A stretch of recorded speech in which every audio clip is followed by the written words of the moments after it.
Did you know that stress induces hormones called epinephrine, also known as adrenaline, that causes you not to eat? Your body goes into a fight or flight response, a rest or physiological state that temporarily puts eating on hold. And that's why you have no appetite for food. Did you also know that if stress persists, it's a different story? The adrenal glands release another hormone called cortisol, which increases appetite and may also ramp up motivation in general, including the motivation to eat. So that is why you overeat or stress eat. Women, knowledge is power. Knowing that if you suddenly lose appetite while experiencing stress at work or at home or due to life demands, you are probably at the initial stage of stress shock.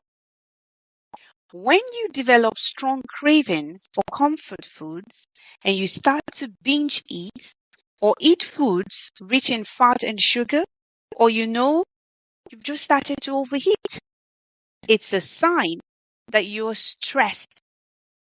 Now that you know, what are you going to do about it? Listen in on this episode of the Help We Need podcast.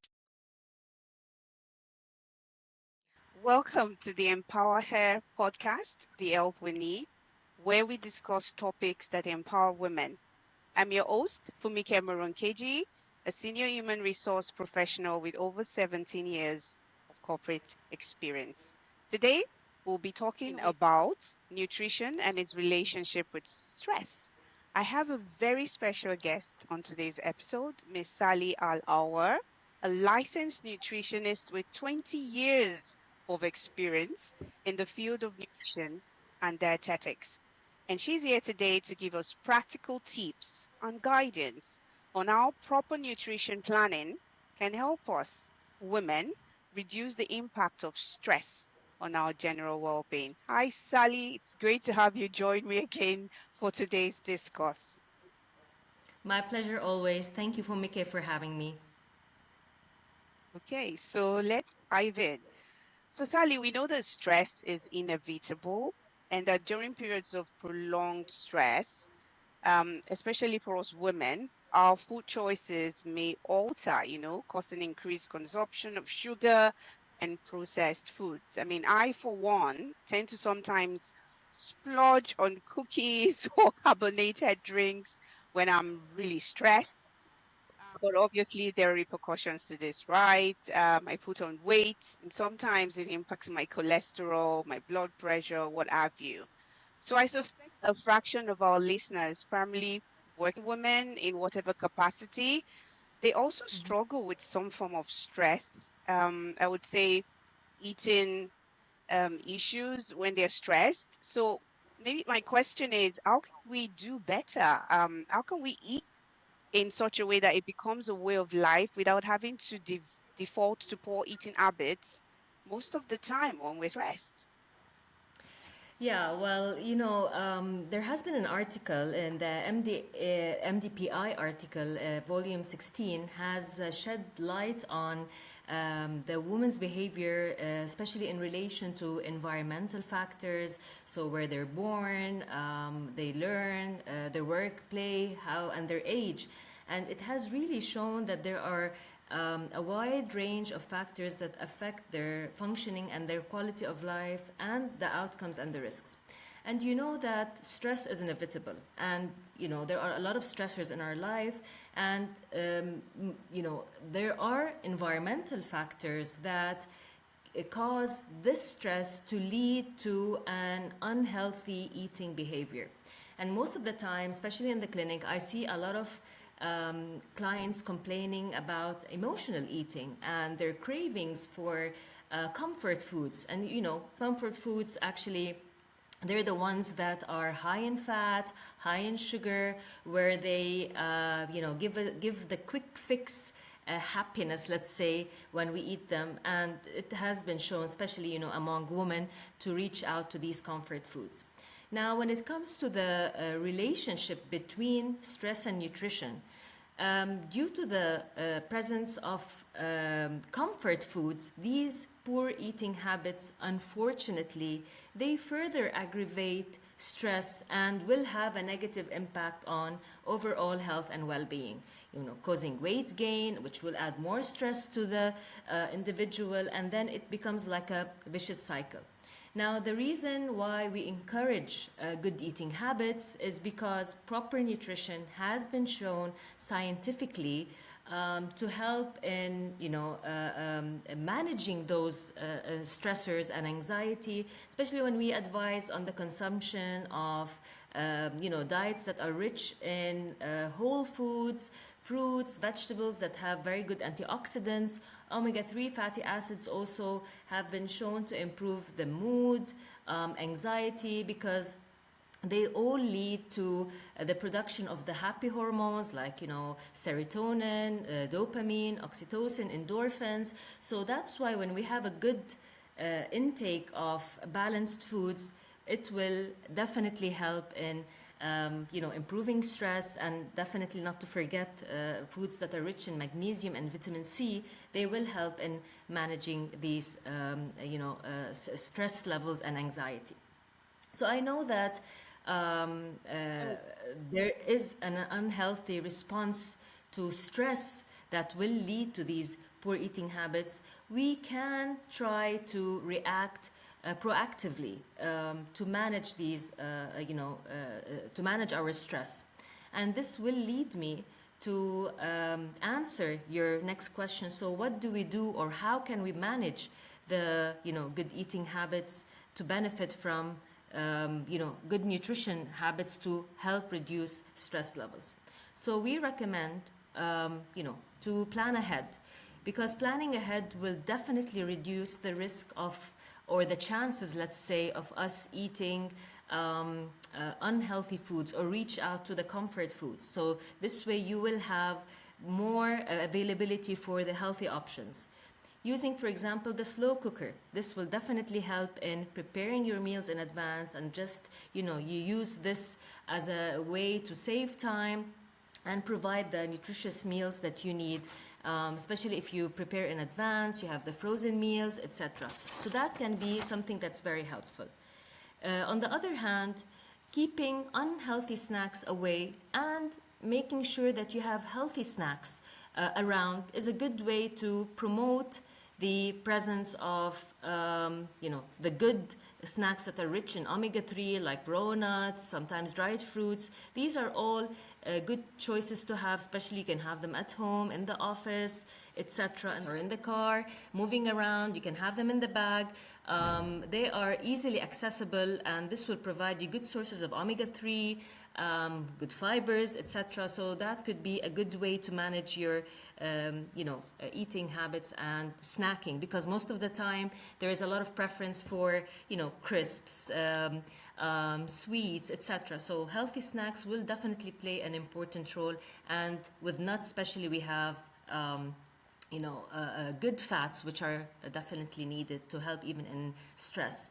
Another very important recommendation we give is hydration. And most of the time, a lot of people think that they are hungry, whereas in fact, what they really need is just to drink water. Hydration is not always given the importance that it really,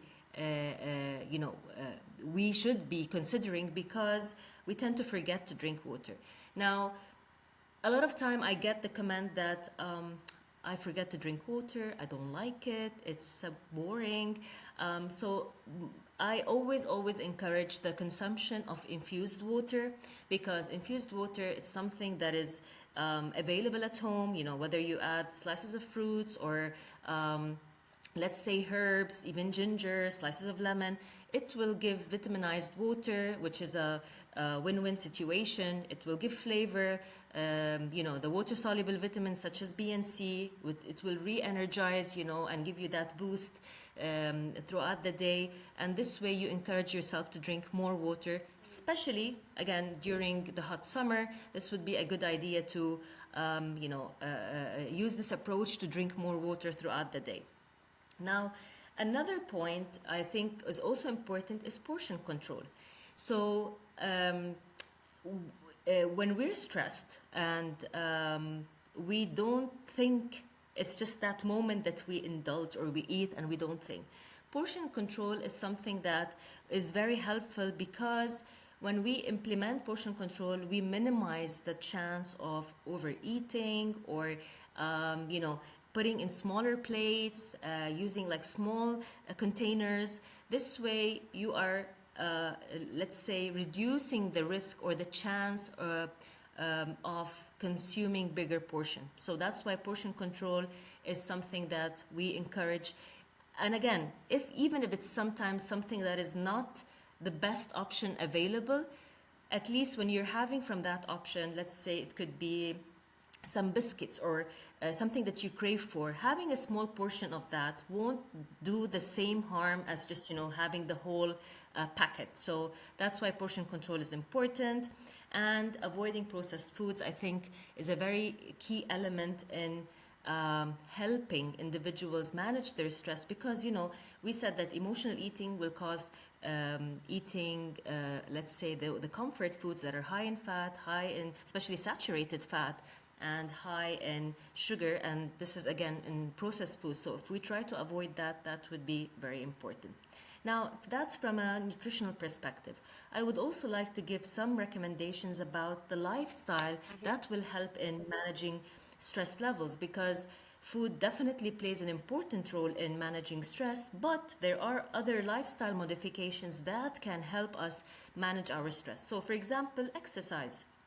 You know, as I said, because stress is inevitable and we all have different stressors and people deal with stress in a different way, we can't expect people to, um, deal with stress the same way that any other person would deal with it. So, apart from food being important, we need to exercise, because exercise is the first line of a treatment for anxiety, even depression.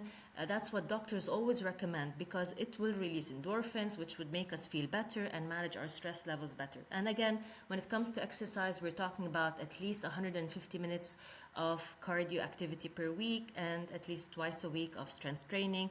And really, it has been scientifically proven that this will improve our stress levels, anxiety. It will calm us down, and at least if we are, let's say, indulging in some food choices, exercise will help us manage that. Use stress management techniques, because that would be a good way to manage our stress levels, and having good sleep. So, sleep is something that people don't consider to be a very important pillar in our well being.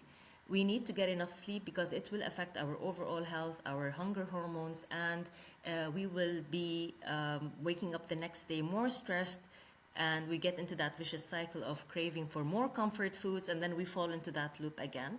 And definitely, the last recommendation that I just again mentioned before is avoiding the triggers. Let's say if you have even the food choices that are unhealthy in front of you, sometimes you just don't think about it. You just reach out and eat it, and then Yeah, after you eat, you'd be, that's true.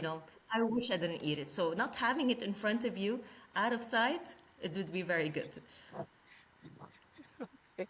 Well, that's a very good advice. And I think really the point is being intentional about it. I know as women, we're very, very conscious about our posture. We're conscious about our shape. So not over exaggerating and taking it to the extreme.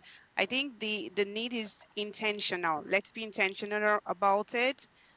Keeping things that would make us blow up or enhance our weight gain, keeping it out of reach, right? Trying as much as possible to plan as well.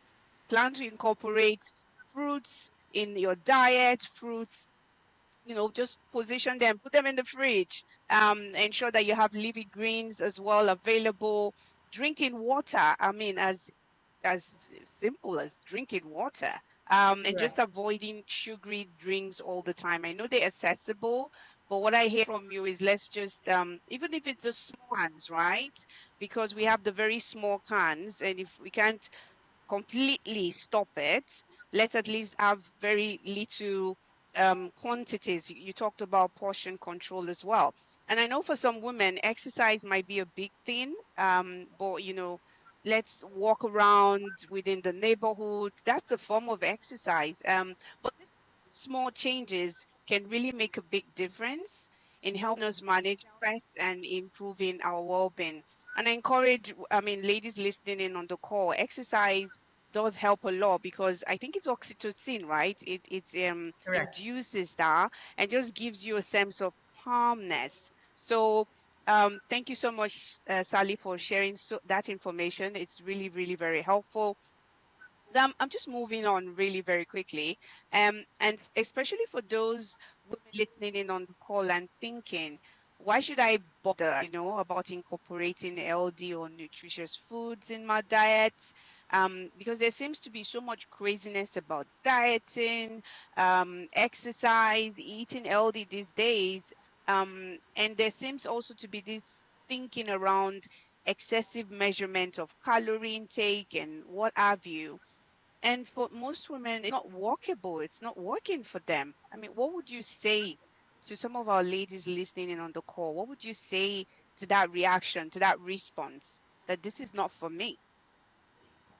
All right, so definitely I do understand that the emphasis on calories and following those dietary rules is overwhelming and impractical. We don't expect people to be using their apps day in day out and following the charts and referring to each food item and their calorie count. Although, yes, those who have a target of weight loss, they need to be in calorie deficit to reach to their goal. But I believe that ultimately, when you incorporate healthy and nutritious foods that have a great benefit just beyond the calorie counting part, and you incorporate exercise, everything will fall in place to help that person reach to their goal. Could be a little bit more time, the time frame might be a little bit longer, but ultimately they will be reaching their goal because eating well will help in supporting overall health, preventing chronic diseases, strengthening immune system, and improving energy levels, especially when it comes to the mood and the cognitive function. So although yes, in terms of calorie count, for those who need a calorie deficit are important, but again, I don't believe that it's just being focused on strict calorie count is important as much as aiming for a balanced approach that will help prioritize, nutrient-rich foods in moderation and listening to your body. I think this is something that is very important because it will help you, make better nutritious choices, which can be sustainable and enjoyable way of eating that will support your long-term health and happiness. And I always like to use that common phrase that moderation is key. It's very difficult to follow um, Yeah, everything correct 100% for life. We allow that moderation, 80/20, whereby, of course, if sometimes we want to allow ourselves with that 20% window, we are mindful when we do it. And of course, exercise will always come along to help manage those 20% of the week where we don't eat so well, perhaps. But it's important also for our mental well-being to allow that 20% to be able to sustain in the long term and live a long and happy life. that's true. Absolutely, I agree with you. And I like the word you've used. You said moderation. Moderation is key. And I think in eating healthy doesn't necessarily mean that we leave out all those types of foods that we like. It's just eating it in moderation. So this is really helpful. And I hope it is helpful for the women that are listening in on the podcast. So in closing, what success story can you share with our listeners that would have a lasting impression on their need to be, mindful of their well-being and nutrition intake in relation to stress, right? Because there's some connection. Stress induces our eating habits, but then when we moderate ourselves, like you've said, um, the stress diminishes. So what does that look like in terms of everyday living? What would you suggest, like a story that you want to share with us that would give women that momentum or encouragement in terms of their journey, managing their nutrition based on stress-inducing factors? All right, certainly. Well, this example I'm going to give you has been, very common in the last, few years, and I think especially after COVID, there has been a lot of stress. Women have been dealing with, especially, of course, everybody has been feeling very stressed. But talking about an example, I had a client, and due to a lot of stress, due to family concerns and work, she's been dealing with anxiety, and this anxiety and stress has led her to have poor sleeping habits. And due to the poor sleeping habits, so I'm saying around 4 to 5 hours of sleep, like 5 hours would be like she slept like so well. So that continued for a long time, and due to that, she has been having a lot of emotional eating, and she gained, a lot of weight, and that caused even more stress on her life. And as I mentioned before, that when we don't get enough sleep, our hunger and satiety hormones are affected. So we had to work around stress management techniques that will help her. Like, she started walking. She got a pet, which really helped her, calm down. And another important thing was that we encouraged sleep hygiene tips in terms of reducing caffeine, let's say minimizing the use of electronics just before she sleeps. And we encouraged her to eat more omega-3 rich foods, for example, like salmon, flax seeds, and definitely reduce her caffeine intake, because, she's been, whenever she's stressed, she would reach out to her black coffee and drink a lot throughout the day.